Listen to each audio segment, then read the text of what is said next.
Hello, everybody. Merry Christmas. Don't forget to like, subscribe, and hit the notification bell. Today, I got something that actually it's going to become a few part series. So, let's begin. And yes, I did wrote this all down yesterday. Back in the early 2000s, when Flash games were a big thing, there were many games, good and bad, that were on topic, including Super Smash Flash with Blade and Blue as the bosses of that territory, and Pokemon Uranium, which got sentenced by Smeg the Judge for theft. However, there's one game that is obscure, yet interesting at the same time. In fact, I'm here to give you lore about this place, and its very twisted history. Sorry. Everyone, say hello to Super Smash X, the game with the second most shortest roster. Super Smash Land is first with 6 fighters. And by the way, if no one knows what that is, it's a Game Boy like fan game with Vaporeon as its exclusive Pokemon fighter. Look up Super Smash Land and you'll see what it was like. Anyway.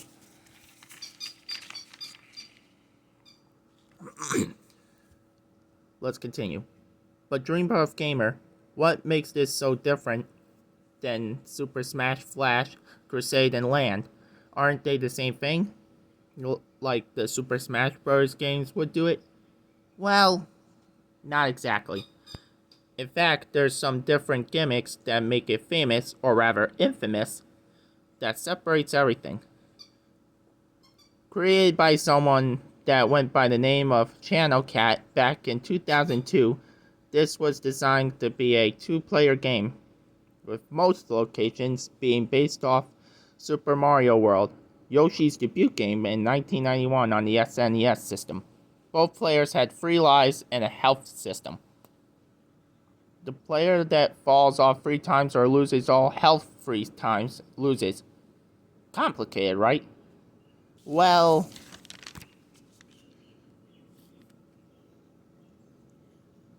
as you see above, it's player 1 versus player 2, meaning it's a game where it's heroes versus villains, and not in a good way.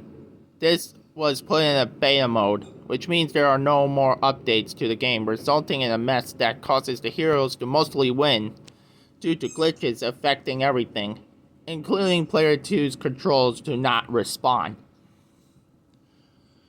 The modes were a bit out of it too, as there was King of the Hill and a minigame involving a swamp mixed in with the normal versus stage, with no stage ledge grabbing, by the way.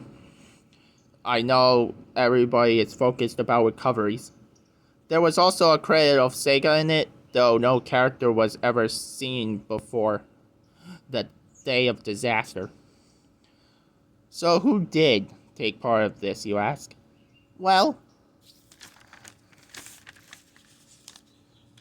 let me show you.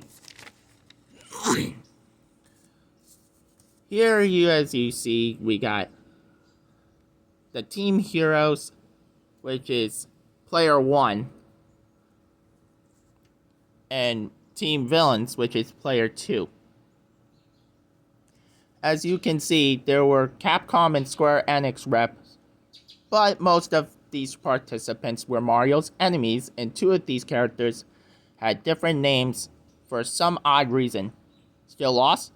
Oh, there's a little more.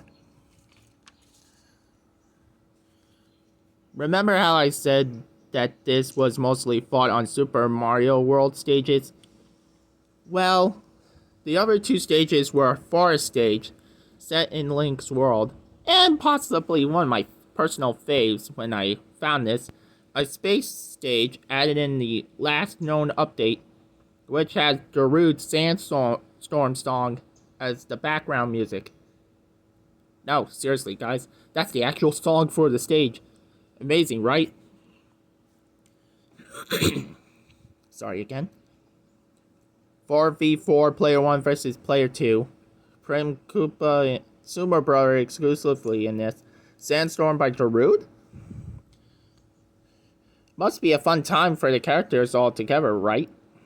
Everybody gets a prize for winning these said duels, right? Well, that is wrong.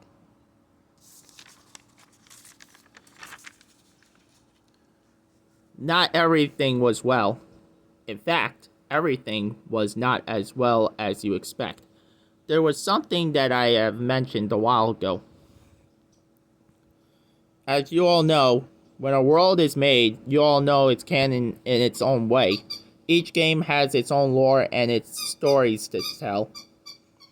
It usually has a hero saving the world from an enemy which plans up disasters.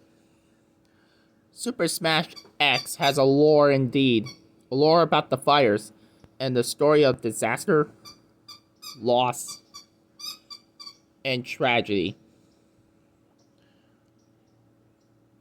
So what was the reason the heroes never escaped back to home? And what was the day of disaster?